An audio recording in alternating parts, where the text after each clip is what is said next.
Sandra Tester, como é que você está? Tudo bem? Que alegria tê-la aqui Tudo no programa bem. Biografias. Muito obrigada pelo convite. A honra é toda minha de estar aqui. Deixa eu apresentar um pouco a Sandra, né? Vou tentar resumir, porque senão ficaria aqui umas 3 horas falando do currículo dela. Olha, ela é Chief Happiness Officer certificada pela Universidade da Flórida e conta com um expressivo currículo em comunicação, engajamento social, diversidade e moda, além de ser conhecida por desenvolver um trabalho que envolve diversos projetos sociais e happiness em forma de consultoria, treinamentos e livros. É uma grande escritora também. Sandra, como é que deu para fazer tudo isso em algumas décadas apenas, hein? Olha, primeiro, gente, já são algumas décadas mesmo, tá? Então, eu adoro dizer, porque eu acho até libertador para as mulheres, né, em pleno 2021, elas dizerem que idade elas têm, né? Eu tenho 52 anos, eu tenho um filho de 30 anos que mora em Berlim, faz doutorado lá. Mas a graça disso, interessante você perguntar dessa maneira, é que quando eu tinha 18 anos, o meu pai dizia que as pessoas perguntavam para ele, mas Jerônimo, como que meu pai era 25 anos mais velho do que eu, né? Enfim, eles me tiveram com 25 anos, e ele dizia assim, que as pessoas diziam, Jerônimo, você não é jovem demais para ter um filho de 40 anos, não? Ele dizia, mas por que eu tenho um filho de 40 anos? Porque não é possível que Sandra já fez tanto de coisa e só tem, que idade que ela tem? Tem 18. Então, assim, hoje, né, se meu pai aqui estivesse, ele estaria dizendo, agora o pessoal ia dizer que eu tenho uma filha de 100 anos. Mas, brincadeiras à parte, eu realmente entendo que ter sido uma garota absolutamente estimulada pelos pais a fazer tudo o que eu, de fato, tinha uma tendência a... Vou dar um exemplo. Gostava de dançar, estuda balé. Música, me formei em música. Teatro, faz o curso de teatro. E aqui eu digo, gente, que muitas vezes não tem nada a ver com condições financeiras, né? Porque nessa época meus pais eram de classe média lutadora, né? Pagava no carnê dividido em 500 mil vezes, mas sempre disseram que se há algo na vida da gente que a gente que não tem preço de fato, é a educação dos filhos. Porque com isso eu tive uma gama muito grande de experiências que eu pensava, eu tenho um leque maior de opções. Mas hoje eu entendo que não era um leque de opções. Na verdade, era um leque para qualquer opção, né? Então, qualquer opção que eu tenha tomado na vida, na verdade, foi representativo ter tido realmente uma educação muito ampla. Sempre falei para todo mundo. Quando as pessoas me perguntam assim, o que você diz que uma criança tem que ter feito na vida? Primeiro, teatro, né? Porque teatro é muito libertador, existem as oficinas, né? Ela aprende a se postar, a falar em público, a tirar os medos, enfim. E eu fui muito cedo morar fora, numa época em que as amigas queriam ir para Inglaterra, fazer um cursinho de inglês, Estados Unidos. Meu sonho era ler Goethe no original. Meu sonho era ler Hermann Hesse no original. E Stefan Zweig no original. E eu fui para a Alemanha, né, com 17 anos. E começar um estudo que acabou virando toda uma história de vida. E eu acabei morando dos 17 aos 30 em Munique, sempre próxima a Munique, onde estudei, trabalhei, onde todo o meu primeiro embasamento, eu não diria intelectual, porque de intelecto já vinha muita coisa de casa mesmo, mas principalmente o profissional, aquele momento em que as pessoas estão na faculdade, aqui no Brasil, né? Para mim é um gap desse tempo de brasilianidade, mas, por outro lado, eu tive a oportunidade, né, de estar em Munique, eu tive a oportunidade de estar na Alemanha na época que o muro caiu, né? Eu morava na Alemanha, né? Então, assim, eu conhecia a Alemanha ainda dividida em duas partes. Eu conheci Ost-Berlin e West-Berlin, né? Eu conheci os dois lados. E eu até brinco assim, eu estava lá quando o Pink Floyd deu o famoso concerto The Wall, né? E a gente começa a se sentir jurássico, mas isso é incrível, porque enquanto a gente se sentir parte da história, mas reformulando nossas atitudes, né? E principalmente carregando um corpo onde a gente se exercita, onde a gente realmente projeta, né? Uma terceira idade, uma vida longa, baseada em autonomia, em tudo isso, eu tenho muito prazer de dizer que tenho a idade que tenho e que sempre fui realmente muito ativa. Com certeza, olha, você é daquelas, é das minhas, né? Do provocar, do ir em busca de, né? Então isso é muito importante e pelo que eu percebi isso já vem na essência familiar, que depois você vai contar um pouco dessa essência para a gente entender, porque eu como biógrafo, né, gosto de ir lá atrás, né? Porque lá atrás é que começa a explicar tudo o que vem daí por diante, né? Agora, Verdade, Sandra, Lívia. você sem dúvida alguma teve uma experiência maravilhosa. Aliás, o Brasil, né? Muito se fala, o Brasil precisa de alguns marcos importantes, né? Como você vê uma queda de muro, né? Berlim, uma unificação, uma retomada, né? Duas culturas que buscam, enfim, é um marco muito importante, né? Uhum, Você teve essa experiência na Alemanha, depois uhum. também teve uma experiência pela Espanha, então eu gostaria que você trouxesse um pouco, primeiro, do que você estudou lá e principalmente do que essas duas culturas influenciar na tua vida pessoal e também profissional? Eu diria que primeiro eu tinha uma grande curiosidade em vivenciar a cultura alemã de uma forma muito positiva. Eu sou baiana, né, de Itabuna, mesma cidade de Jorge Amado, né? Adoro citar isso, não tem como eu não citar isso. Sem dúvida. E assim, eu sempre fui extremamente proativa enquanto criança. Olha, imagina, Elias, com 12 anos de idade, eu consegui um patrocínio da prefeitura para fazer a primeira semana de arte e cultura Nossa, da Bahia. Havia um movimento em Salvador, né? E eu vi aquilo, vi que tinha Sebrae envolvido. Eu falei, mas por que a gente não pode ter isso aqui? E pensando assim, alguém me disse, se a gente tivesse uma coisa chamada patrocínio, eu não sabia direito, e a gente tem que lembrar que uma criança de 12 anos, lá nos anos 70, né? Não é uma criança de 12 anos com toda com toda essa comunicação acessível através de redes sociais, através de internet em si, né? E etc. Então, assim, para mim, essa proatividade em fazer, em mudar as situações, em descobrir, era algo assim que eu buscava com muito afinco mesmo, né? Então, eu cheguei na Alemanha para estudar alemão na Universidade de Munique. Era um curso de 18 meses, mas eu queria ficar mais tempo. Esses 18 meses, eu já sabia que, tipo, é o que eu tenho de tempo, até porque é o que financeiramente ainda daria para meus pais me ajudarem realmente a estar lá durante esse tempo. E eu acabei ganhando uma bolsa, né? Exatamente por conta de boas provas. Eu conto, Elias, que eu aprendi alemão muito rápido, porque eu fazia um truque, que era o seguinte. Hoje, meu Deus, quando eu vejo na internet como tudo é fácil, como possibilidades existem, né? Talvez até fácil demais, e por isso se faça, às vezes, de menos. Mas, enfim, eu ia para a faculdade, né? E voltava sempre de metrô, né? E eu comprava um ticket que dava direito a estudante andar quanto eles quisessem durante o dia pelo mesmo valor, né? Chamava-se de Grüne Karte, né? O cartão verde. E o que eu fazia? Eu entrava, esperava quem era que ia sentar junto de mim. Se não fosse uma senhora, né, uma senhorinha, para quem eu percebesse, ela também gostaria de um papo com alguém, né? Eu procurava essa visão dessa pessoa e sempre tinha. Então eu ia de uma ponta a outra e muitas vezes elas também não saltavam onde elas deveriam, na estação que elas deveriam saltar, O para papo ficar estava bom. comigo, Que indo legal. e vindo. E eu dizia sempre, eu aprendi logo frases feitas, explicando que eu era brasileira, que eu era apaixonada pela língua alemã, que eu estava fazendo curso na universidade, mas eu queria ficar mais tempo, eu precisava treinar muito sobre tudo isso. Então, as pessoas gostavam de me ajudar, né? Então, eu treinava. Então, eu treinei muito falar com senhoras alemãs, né? É até engraçado que, às vezes, eu tinha um vocabulário mais antigo, né? Exatamente por lidar tanto, estudar tanto dessa maneira.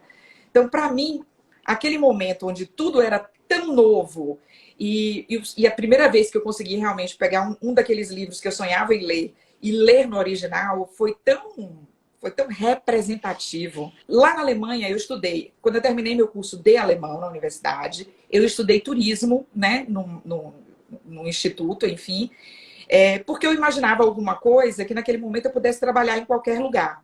Então, eu fiz Touristic Fachkraft, né? Estudei turismo, né? Virei turismóloga também. E logo comecei a trabalhar nessa área, Porém, eu nasci jornalista, né? Eu nasci escritora. Meu primeiro livro, assim, de publicação, enfim, local, mas eu tinha 12 anos de idade, né? Então, eu sempre, o outro lado da estrela, assim, eu sempre escrevi poesia, minha mãe é professora de literatura, teóloga e professora de literatura, infelizmente, eu a perdi agora no dia 7 de janeiro para o Covid. Meus sentimentos. Muito obrigada. E uma pessoa extremamente voltada, né, às letras de maneira geral. Meu pai é administrador de empresas. Eu brincava que eu dizia que ele era cantador, né? Porque cantor oficial ele nunca foi. Mas cantava lindamente. E, inclusive, sempre disse: a meus filhos eu dei tudo, menos a voz. A voz guardei só para ele. Mas a gente canta mesmo assim, tá? Sem voz. Onde tiver um palcozinho, eu pego o microfone e canto. E whatever, né? As pessoas que lidem com a minha falta de voz, está tudo bem também.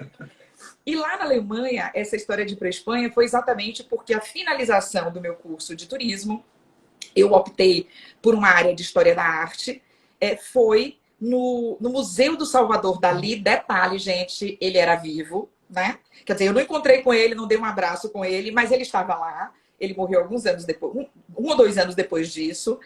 E pude estudar muito do surrealismo, enfim, lá nesse museu na Espanha. Então, assim, foi um momento que trouxe para mim também, assim, agregou demais nessa história. E nesse período de Alemanha, eu passei um tempo na Inglaterra e depois eu trabalhei na Nigéria, em Lagos, como tradutora para empresários alemães, né, que preferiam, né, isso é muito engraçado, gente, por que não pega uma alemã tradutora, tipo, de verdade, entre aspas, né? E um deles, né, foi um ex-chefe meu, que ele brincava, ele dizia assim: né, você conhece a mentalidade dessa galera, né? Você, assim, em outras palavras, é farinha do mesmo saco, gosta de futebol. E, assim, não foi uma experiência, digamos, fácil, porque era um momento muito difícil na Nigéria, e acabou-se por mostrar que, de fato, não era tão positivo assim aqueles negócios que estavam acontecendo, mas para mim, no fim da história, acabou sendo uma experiência de vida muito enriquecedora, né? Porque foram muitas experiências diferentes em muitas áreas. E depois que eu passei essa fase, eu entrei no segundo maior semanário da Alemanha, que era na época chamava-se Stadtzeitung. E entrei para falar de cultura, de musicais, até por ter uma formação em música, né? Eu fui e ser essa pessoa escritora, enfim, muito voltada para essa área. E aí lá eu tive um boom realmente profissional, né? Porque eu entrei para ter uma coluna, né? Eu tenho as fotos dessa época, da coluna, de tudo, para ter aquela coluna, etc. Mas a minha alma, assim, eu sou jornalista com MPB porque, né, eu entrei com uma jornalista entrou com aquele pedido, né, que eu não sei até como a legislação era ruim.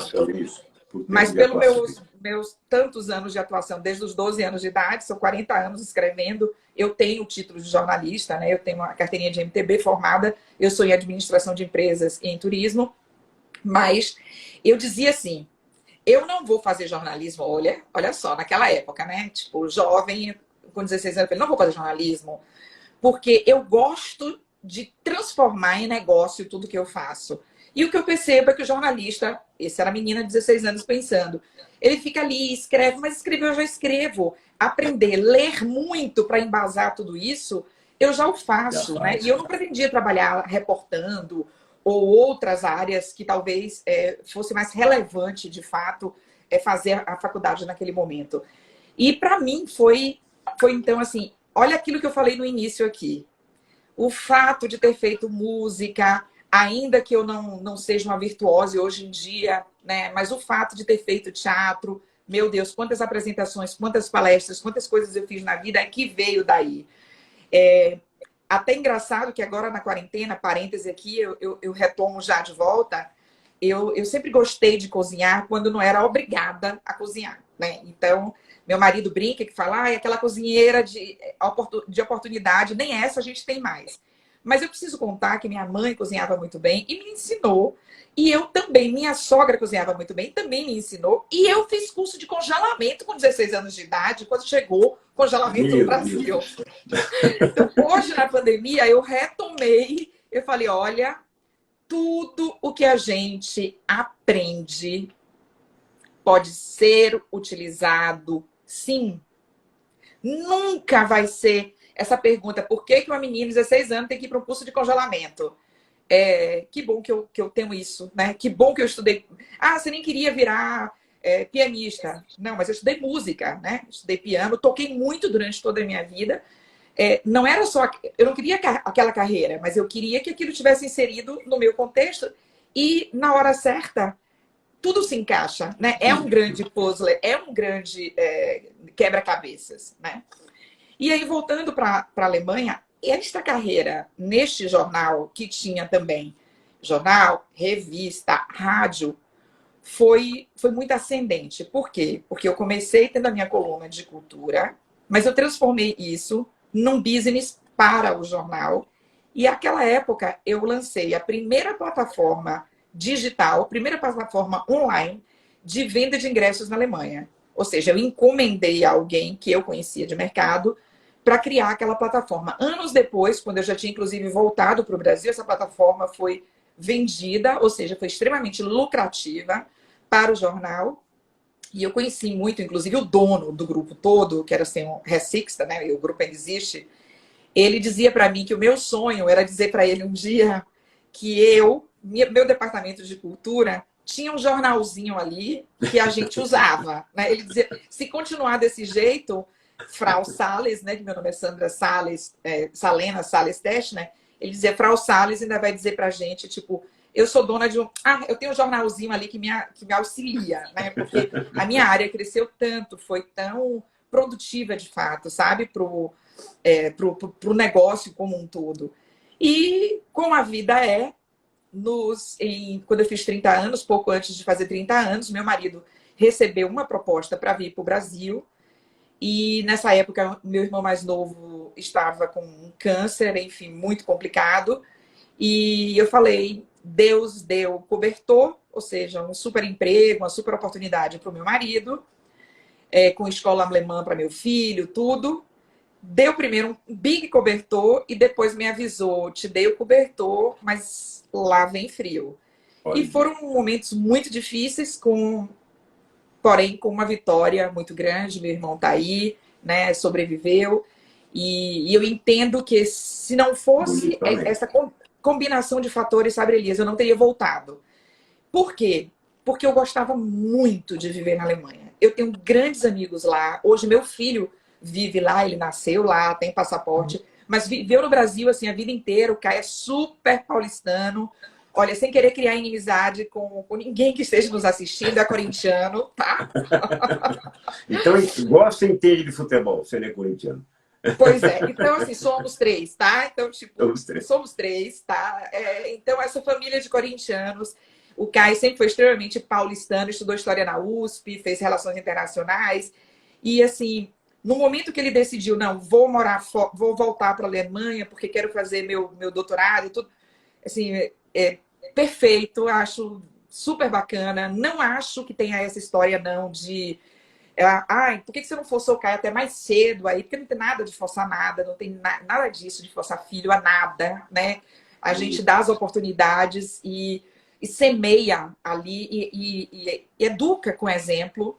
E no momento certo, eles decidem, né, o que é interessante, o que é importante para a vida deles, né, e não o contrário disso. Mas, para mim, realmente foi esses anos todos de Alemanha, foram 13 anos de Alemanha, modificou. Eu não diria que modificou, eu era tão jovem, né? Na verdade, moldou, né? Muito do que eu sou profissionalmente. E voltar também foi uma loucura, porque eu sou uma baiana que saiu de Itabuna para Salvador, de Salvador para Munique, e depois eu morar em São Paulo. Né? Então, assim, foram sem ter vivido nenhuma parte da vida profissional aqui no Brasil. Né? Foi um pulo assim, muito louco para mim, né? de entendimento. Mas, enfim, essa já é a próxima parte.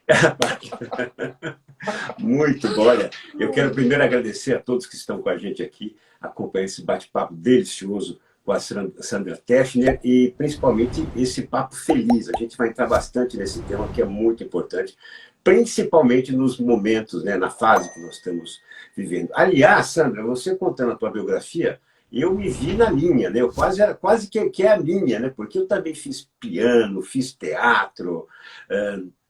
Quando eu estava me formando em administração de empresa, olhava para o pessoal do jornalismo e falava, olha, a última coisa na vida que eu vou fazer é jornalismo. E fui fazer jornalismo, fui repórter esportivo, enfim, então, né, minha vida também mudou, virou, eu brinco que a vida da gente é um bote de rafting, né?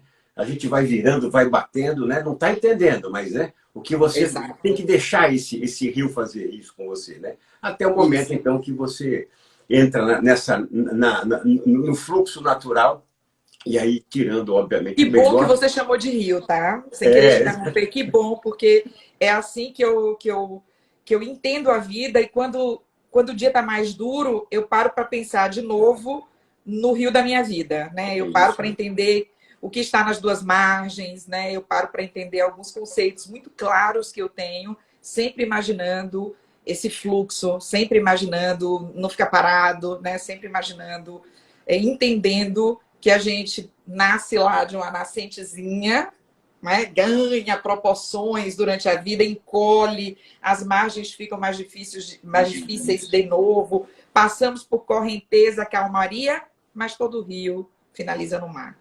Não tenha Então, é dúvida. para lá que vamos, né? E vamos, né? Sem dúvida alguma. E como você também falou tão bem, né? Tudo que viveu dali para trás, né? É experiência. Às vezes as pessoas falam, olha, eu vou começar tudo do zero. Mas como é que você vai começar do zero? Você tem uma experiência maravilhosa para adaptar, né? Eu, por exemplo, me formei em administração, fui um executivo da Votorantim, abandonei tudo para fazer jornalismo.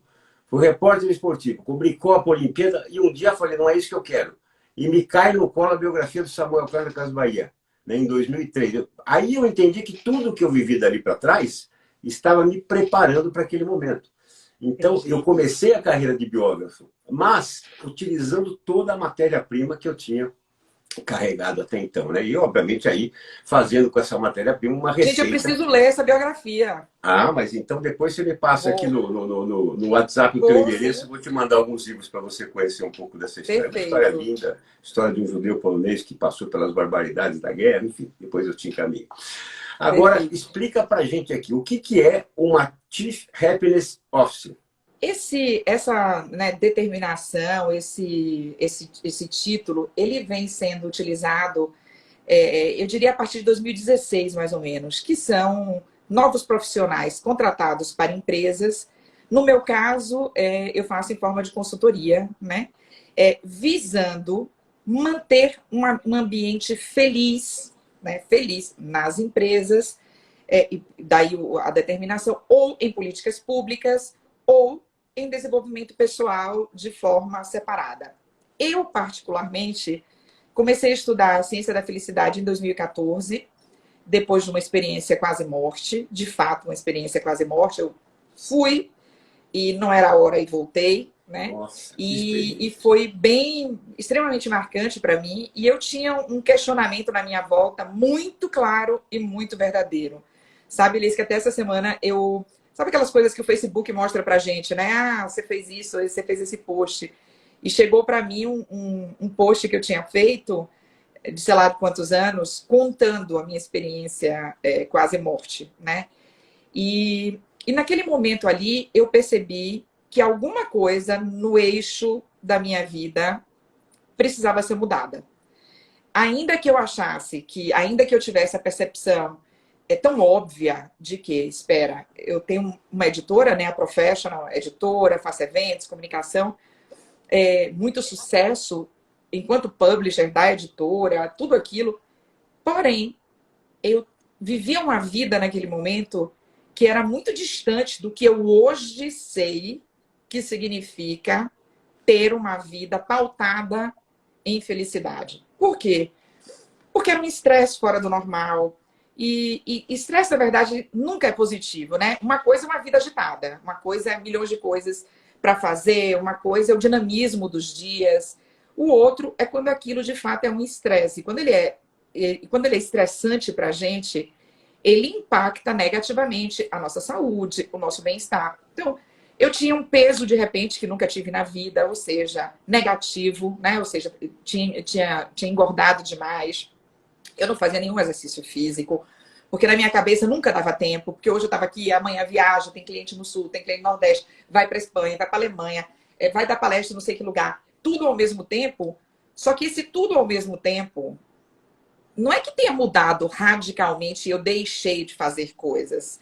Se eu paro para pensar o que foi 2019, meu Deus, eu fiz muita coisa em 2019, mas eu sou outra pessoa.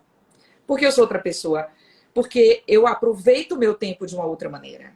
Eu entendo hoje que a felicidade, a gente tem 50% genético, isso é um fato, 10% ele é circunstancial, isso também é um fato, existe uma ciência para isso, e 40% ela é aprendível.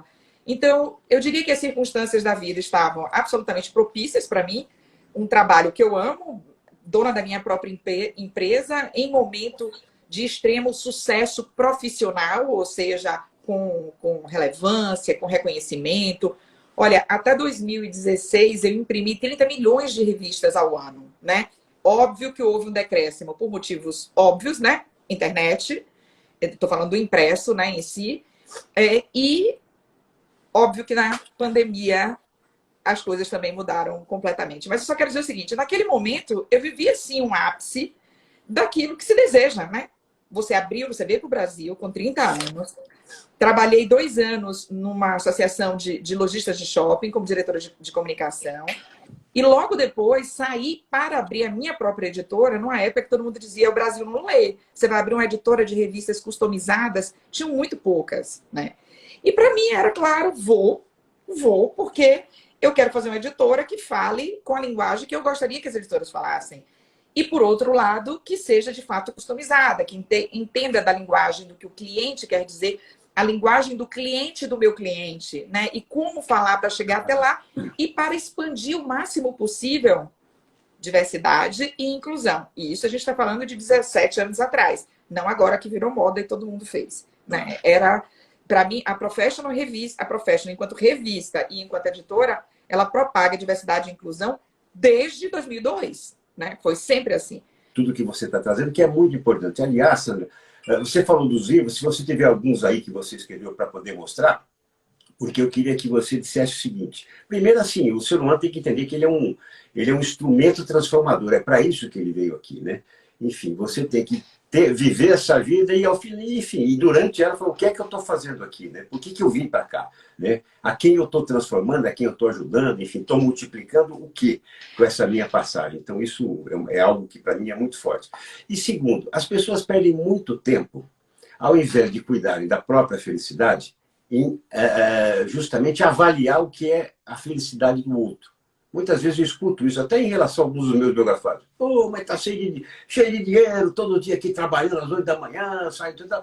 Mas isso é felicidade para a pessoa, né? Então é muito difícil a gente julgar o que faz o outro feliz. Eu queria que você trouxesse um pouco de reflexão sobre esse conceito. Existe o que é felicidade do ponto de vista científico, experimental, do ponto de vista acadêmico, né? Porque já existem faculdades, universidades chamadas de positivas, a mais conhecida é a Tec Millennium no México. Então, existem estudos do que é a felicidade num plano macro, e este plano macro significa conjunto de ações, de atitudes, né, do que você pode, de fato, qualquer pessoa fazer para sermos genuinamente mais felizes. Isso significa dizer que esses hábitos e costumes que você coloca, imputa no seu dia a dia, ele vai fazer de você uma pessoa mais feliz, independente do gosto do Elias ou do gosto da Sandra. Então, isso é um pensamento macro. Vou dar um exemplo. Atividades diárias, a gente fala... Eu particularmente, essa é a minha definição de felicidade, depois de tudo que já estudei. Felicidade é um estilo de vida. Então, a gente tem que agora separar a felicidade e o estilo de vida. Então, enquanto estilo de vida, você cria os seus dias de tal maneira embasado no que a ciência hoje prova que nos faz bem. Então, exemplo, você faz atividades físicas diárias. Não significa que você vira um mau malhador, que nossa barriga é totalmente de tanquinho, ou sei lá quantos músculos eu tenho. Mas nós estamos vivendo mais, precisamos viver melhor, com mais qualidade de vida. É bíblico que dar é melhor do que receber, e é científico que dar é melhor do que receber.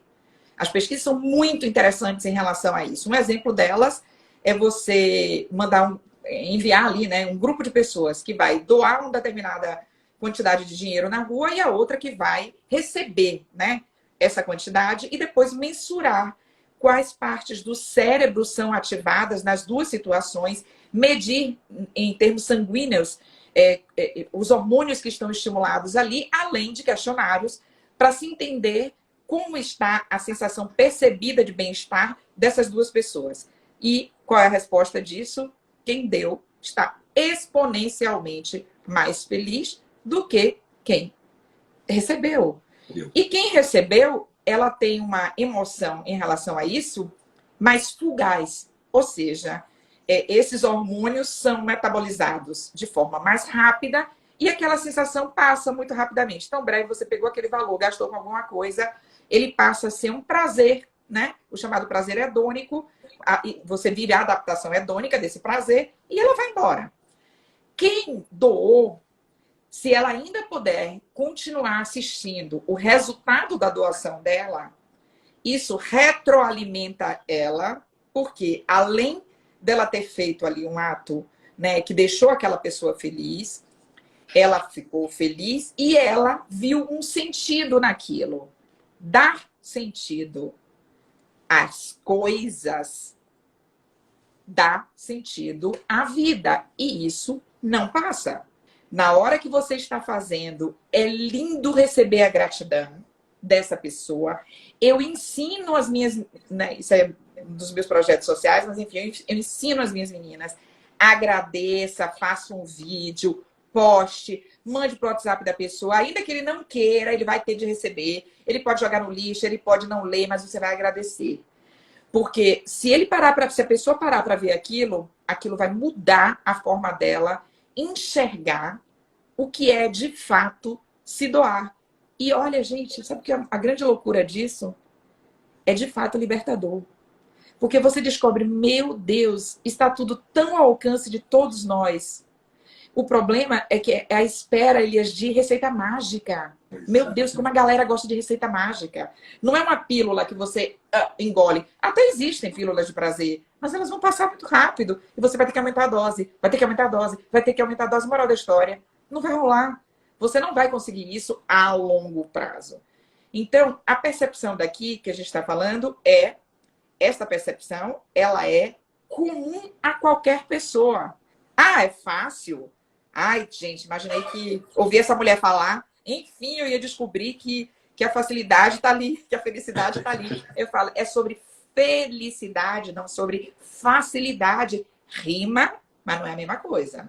Sem dúvida alguma. Olha, Sandra, que espetacular essas colocações que você faz, importantíssimas, né? Reitero, né? Nesse momento e para a nossa vida cotidiana. As pessoas têm que entender que, infelizmente, né, a fragilidade, o medo fazem parte, né, da nossa receita. Mas essa fortaleza que você disse, tem que vencer isso. Não tem jeito, né? Ou a gente é vencido ou vence. Então, esse é o nosso melhor caminho, né? Ser ou estar feliz? Né? Qual é o caminho? E queria que você encerrasse deixando uma mensagem sobre isso. Estar feliz é uma situação momentânea que você poderia dizer, estou alegre, tenho o maior prazer em fazer isso. É algo passageiro. Uma pessoa feliz pode não ser uma pessoa muito alegre.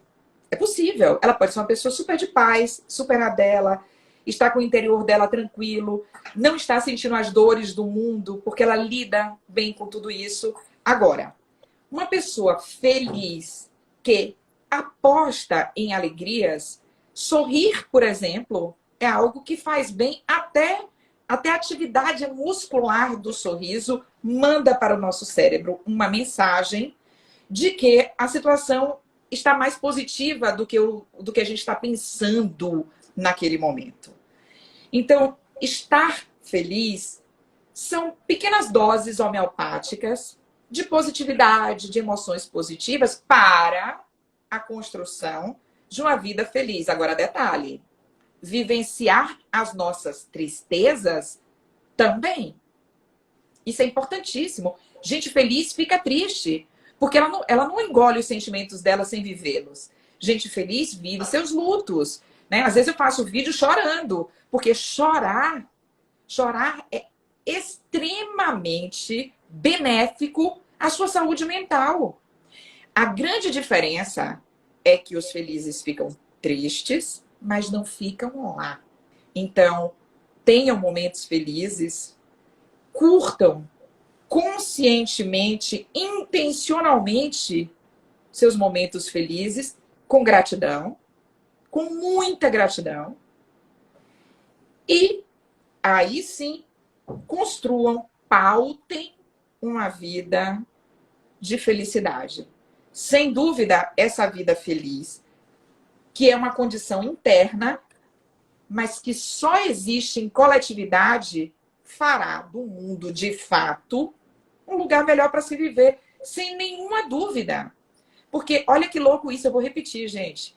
A felicidade é uma condição interna, mas é uma condição interna que só existe em coletividade. Então, não adianta eu ser feliz, trancada aqui no meu mundinho, quietinha, olha, vou aproveitar aqui e ser feliz e deixar todo mundo se falar, porque eu não vou ser feliz. Então, é no momento em que eu propago, é no momento onde essas informações impactam e o coletivo, a gente enxerga um coletivo feliz, que eu sou, de fato, plenamente feliz. Ou seja, essa é a melhor descoberta da vida. E quando todo mundo fizer dessa maneira, que maravilha. Aí sim, eu acredito na paz mundial. É essa a minha Sem mensagem. dúvida alguma. Nossa, meu Deus do céu, é sensacional, Sandra, e sem dúvida alguma você falou, começa dentro de casa e as soluções também, na maioria das vezes, estão mais próximas do que a gente imagina, né? A gente percorre quilômetros para tentar achar e é incapaz de abrir uma gaveta para ver se a solução está lá dentro, né? Sandra, olha, adoramos, também estamos arrepiados aqui, parabéns pela sua história, pelo que você provoca, pelas ações sociais que você implementa, né? Depois eu quero até que você deixe também, obviamente que as mídias sociais estão aí, se você quiser deixar um contato aqui com o pessoal, e eu quero aqui registrar algo assim para que vocês entendam quem é a Sandra. A Sandra a gente ia gravar 2 dias atrás, e ela, né, um pouco antes da gravação, falou, Elias, eu infelizmente não vou poder hoje gravar, porque eu preciso salvar uma vida, né? Eu não aguento mais ver, né, perder vidas para o coronavírus, e agora eu sou esse agente, né, de luta. Então, Sandra, aquilo me tocou demais, né? Porque, sem dúvida alguma, você se entregou pelo próximo, é isso que a gente tem que fazer aqui. Esse papel transformador que a gente faz, que eu quis me referir um tempo atrás, era justamente nessa vida, né? Tem que vir, tem que transformar, tem que mudar, tem que melhorar a vida do outro, né? E eu tenho certeza que é para isso que você tem agido em toda a sua trajetória. E olha, sem dúvida alguma, isso aí tem que virar biografia agora em livro, hein? Tem que contar tudo isso em livro, viu? Tem que Pois contar. é, agora você me deu essa vontade, tá? Não, mas olha, porque Tá? Nós já ficamos com vontade de conhecer essa história a fundo, inclusive mais de papai e mamãe, que já me encantei com eles aqui, com essa história toda. Então, quero agradecer demais a tua participação. Você chega chegando, mas sai ficando, né? Porque o que você fala mexe muito com a gente. Obrigado, Sandro. Olha, um beijo grande para você, fica com Deus. Muito obrigada. O Biografia está aqui pronto para você. Quer deixar algum contato para que as pessoas também te acionem além das mídias sociais? É isso. Eu tenho um site que é o sandratechner.com.br. Lá está sempre muito atualizado. E meu nome é sempre Sandra Techner em qualquer lugar. Se vocês digitarem no Google, bota lá bonitinho, escreve o nome certinho, que vocês encontram. E é sempre um prazer para mim. Eu realmente propago felicidade e como eu disse, só existe em coletividade. Então, muito obrigada, estejam presentes e muito obrigada por isso aqui, Elias. Foi muito, muito rico eu realmente vou ser uma pessoa muito especial. Feliz em estar aqui com você. Idem, viu? E com certeza propague isso sem moderação. Viu? Pode propagar. Manda pau aí, manda pau. Olha, um abraço, um beijo grande para todos vocês. Obrigado pela companhia. E está aqui a Sandra Techner, escritora, Chief Happiness Officer e uma multi feliz. Eu acho que essa é a melhor forma de apresentar a Sandra. Obrigado, pessoal. Tchau, Sandra. Obrigado. Fiquem com Deus. Um beijo. Tchau, tchau. Tchau, tchau.